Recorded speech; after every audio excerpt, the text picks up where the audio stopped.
Hi everyone, आप सभी का हार्दिक स्वागत है एक बार फिर से एक नए वीडियो में। बच्चों, अगर तुम क्लास 9th में हो और 2025-26 में अर्धवार्षिक परीक्षा देने वाले हो तो तुम्हारे लिए हम लेके आए हैं विषय विज्ञान का वेरी इम्पोर्टेंट क्वेश्चन।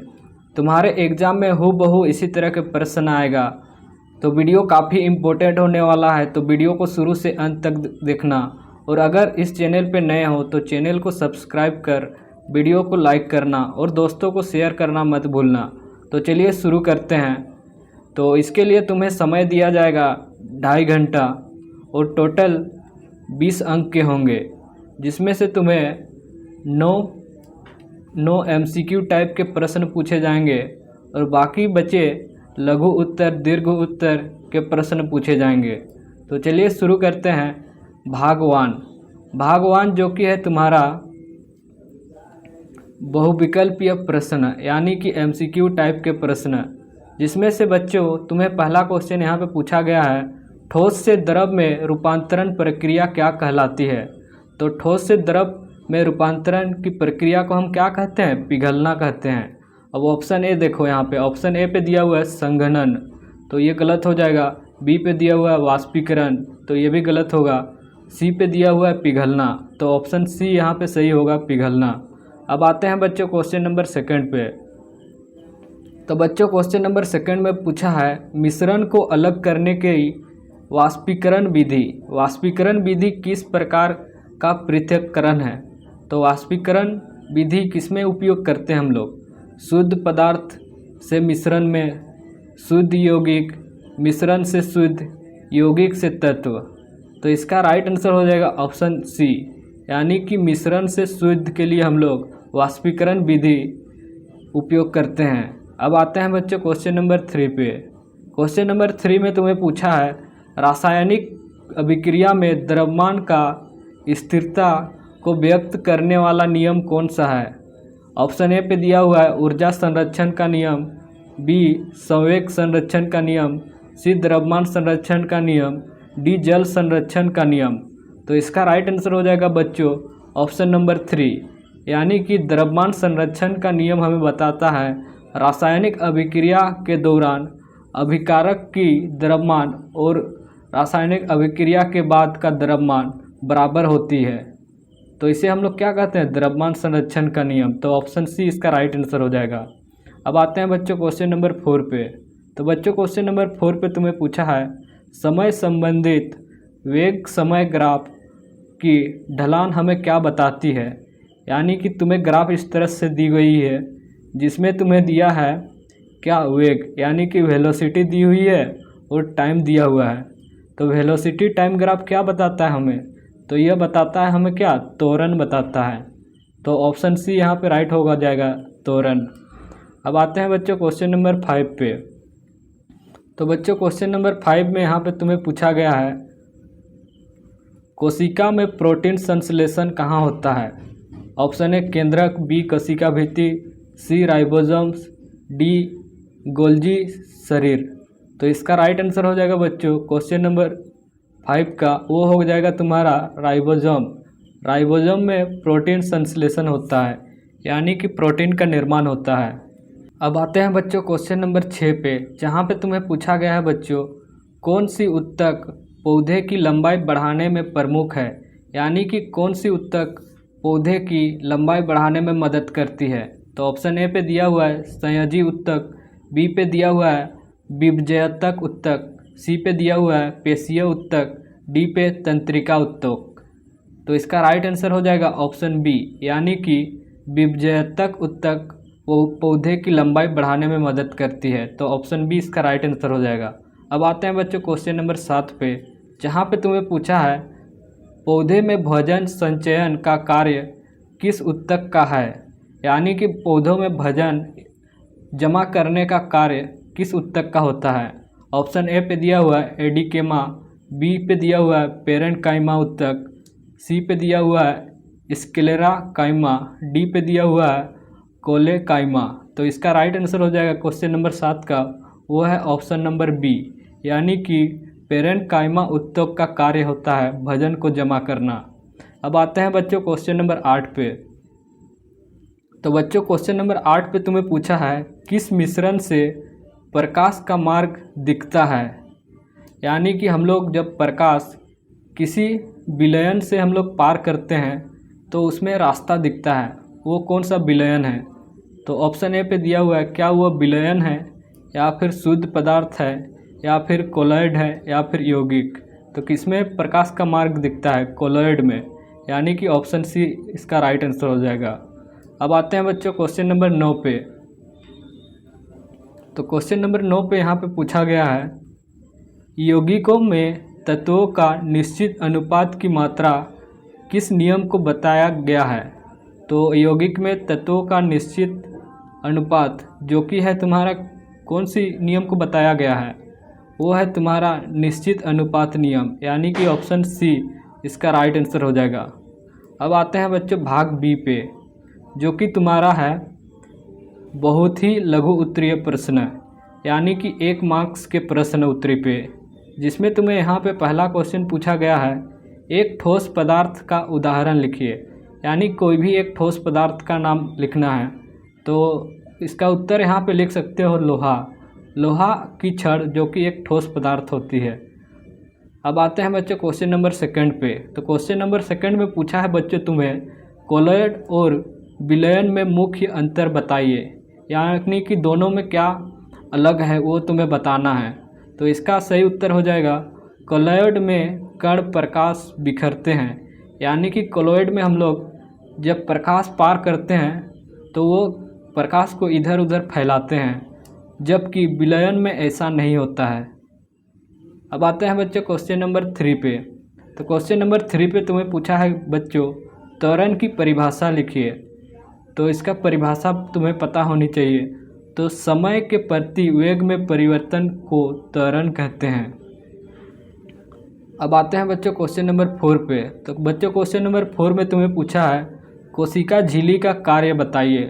तो इसका राइट उत्तर हो जाएगा बच्चों कोशिका झिल्ली पदार्थों के प्रवेश और निर्गमन को नियंत्रित करती है। तो तुम्हें इस तरह से लिखना है तुम्हें अपने एग्ज़ाम में। इस तरह से लिखते हो तो तुम्हें फुल में से फुल मार्क्स मिल रहा होगा। अब आते हैं बच्चों लघु उत्तरीय प्रश्न, जो कि तुम्हें 2 से 3 मार्क्स के पूछा जाएगा। तो काफ़ी इम्पोर्टेंट होने वाला है। और अभी तक चैनल को सब्सक्राइब नहीं किए हो और वीडियो को लाइक नहीं किए हो तो सब्सक्राइब और वीडियो को लाइक कर दो। तो चलिए शुरू करते हैं। तो यहाँ पे पहला क्वेश्चन पूछा गया बच्चों पिघलना, जमना और वाष्पीकरण के प्रत्येक उदाहरण सहित व्याख्या करें। तो इसका उत्तर इस तरह से लिखोगे पिघलना, जिसको हम लोग ठोस से द्रव में परिवर्तन करते हैं उसे हम लोग पिघलना कहते हैं। उदाहरण के लिए बर्फ़ का पिघलना, पानी बनना, यह एक उदाहरण है। सेकंड पॉइंट लिखोगे जमना, द्रव से ठोस में परिवर्तन को हम लोग जमना कहते हैं। और उदाहरण यहाँ पे लिखोगे पानी का बर्फ़ बनना। थर्ड पॉइंट है वाष्पीकरण, वाष्पीकरण द्रव से गैस में परिवर्तन को हम लोग वाष्पीकरण कहते हैं। उदाहरण के लिए पानी का इत्र से वाष्प बन जाना, यानी कि पानी से वाष्प बन जाना वाष्पीकरण का एक उदाहरण है। तो इस तरह से तुम्हें व्याख्या करना है और साथ ही उदाहरण देना है। अब आते हैं बच्चों क्वेश्चन नंबर 2 पे। तो बच्चों क्वेश्चन नंबर 2 पे यहाँ पे तुम्हें पूछा है मिश्रण को अलग करने की 3 विधि बताइए। तो तुम्हें सिर्फ विधि बताना है। तो पहला है वाष्पीकरण, दूसरा है आसंसन यानी कि फिल्ट्रेशन, सी है क्रिस्टलीकरण। तो इस तरह से तुम्हें 3 विधि बताना है। अगर तुम इसका व्याख्या कर सकते हो तो इसका व्याख्या कर देना, उसमें से तुम्हें फुल में से फुल मार्क्स मिलेगा। और इस तरह से भी लिख देते हो तो फुल मार्क्स मिलेगा, क्योंकि विधि पूछा है। अब आते हैं बच्चों क्वेश्चन नंबर 3 पे। तो बच्चों क्वेश्चन नंबर 3 पे यहाँ पे पूछा गया है तुम्हें सरल उत्तक और जटिल उत्तक के 3 अंतर लिखिए। तो यहाँ पे लिखोगे पहला पॉइंट विशेषता, दूसरा पॉइंट सरल उत्तक और तीसरा पॉइंट लिखोगे जटिल उत्तक। सबसे पहला पॉइंट है यहाँ पे कोशिका का प्रकार। सरल उत्तक एक ही प्रकार के कोशिका का होता है, जबकि जटिल उत्तक विभिन्न प्रकार के कोशिकाएं से बनी होती है। सेकंड पॉइंट लिखोगे उदाहरण। सरल उत्तक कौन कौन से हैं? जैसे कि पेरेन्काइमा, कैलेकाइमा और स्क्लेरेकाइमा। और जटिल ऊतक के उदाहरण है संवहन ऊतक, तंत्रिका ऊतक, पेशीय ऊतक। और थर्ड पॉइंट लिखना है तुम्हें कार्य, किसका क्या कार्य होता है। तो सरल ऊतक का कार्य होता है मूलभूत कार्य जैसे कि संग्रहण, सहारा। और जटिल ऊतक का कार्य होता है संचार, संदेशवाही, गति आदि। तो इस तरह से तुम्हें पूरी तरह से लिखना है तुम्हें सरल और जटिल ऊतक का अंतर। अब आते हैं बच्चों क्वेश्चन नंबर 4 पे।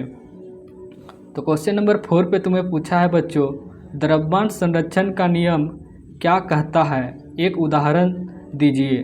तो इसका सही उत्तर हो जाएगा किसी रासायनिक अभिक्रिया में ना तो द्रव्यमान का निर्माण होता है ना ही उसका विनाश। अभिकारकों का कुल द्रव्यमान उत्पादनों के कुल द्रव्यमान के बराबर होता है। तो इसे हम लोग द्रव्यमान संरक्षण का नियम कहते हैं, यानी कि अभिक्रिया करने से पहले और अभिक्रिया करने के बाद का द्रव्यमान समान रहता है।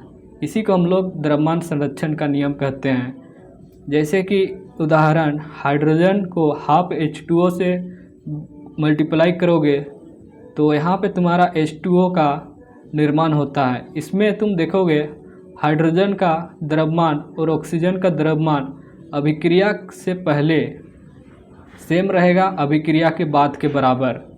तो इस तरह से उदाहरण दे देना है तुम्हें। अब आते हैं दीर्घ उत्तरीय, यानी कि 4 से 5 मार्क्स के प्रश्न, जिसमें तुम्हें यहाँ पे पहला क्वेश्चन पूछा गया है, ऊपर प्रस्तुत दूरी समय ग्राफ का उपयोग करते हुए गति और त्वरण समझाइए। तो यहाँ पे ग्राफ दी हुई है, जैसा कि तुम देख सकते हो। यहाँ पे एक बार देख लो, दूरी और त्वरण को समझाना है तुम्हें। अगर नहीं दिख रही है तो इसका इमेज हम डाल देंगे किसमें, टेलीग्राम ग्रुप में। तो उसमें जाके इसका PDF भी डाउनलोड कर सकते हो। तो टेलीग्राम और व्हाट्सएप ग्रुप ज्वाइन कर लेना। तो चलिए देखते हैं इसका आंसर।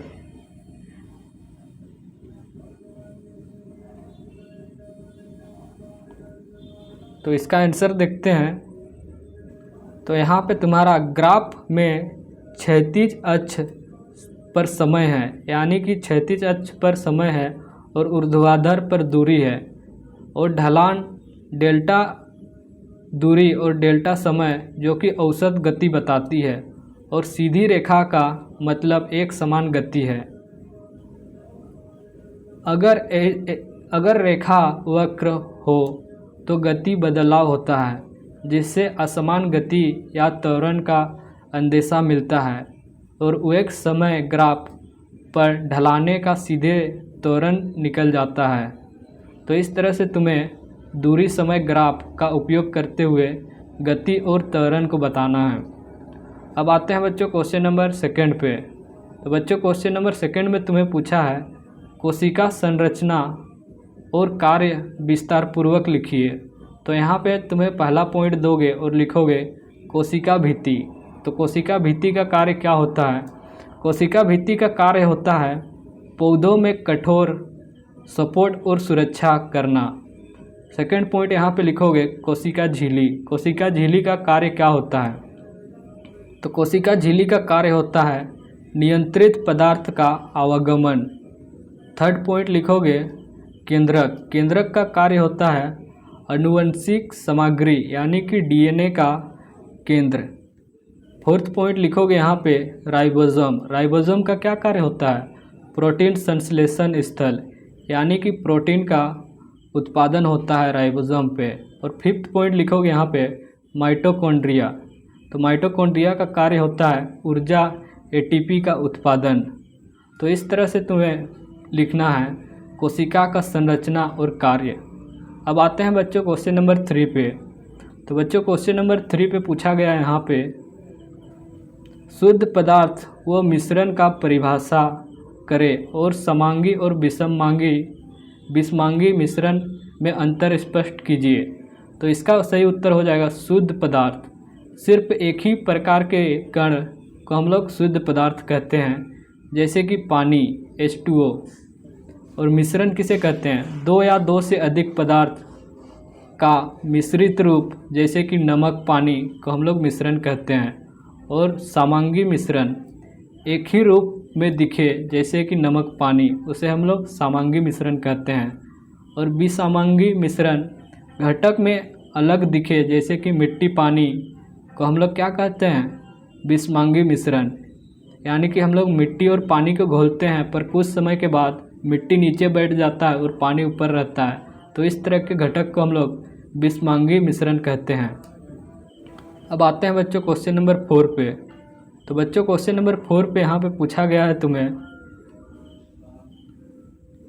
पौधों और जानवरों में पाए जाने वाले उत्तक के प्रकार और उनके कार्य लिखिए।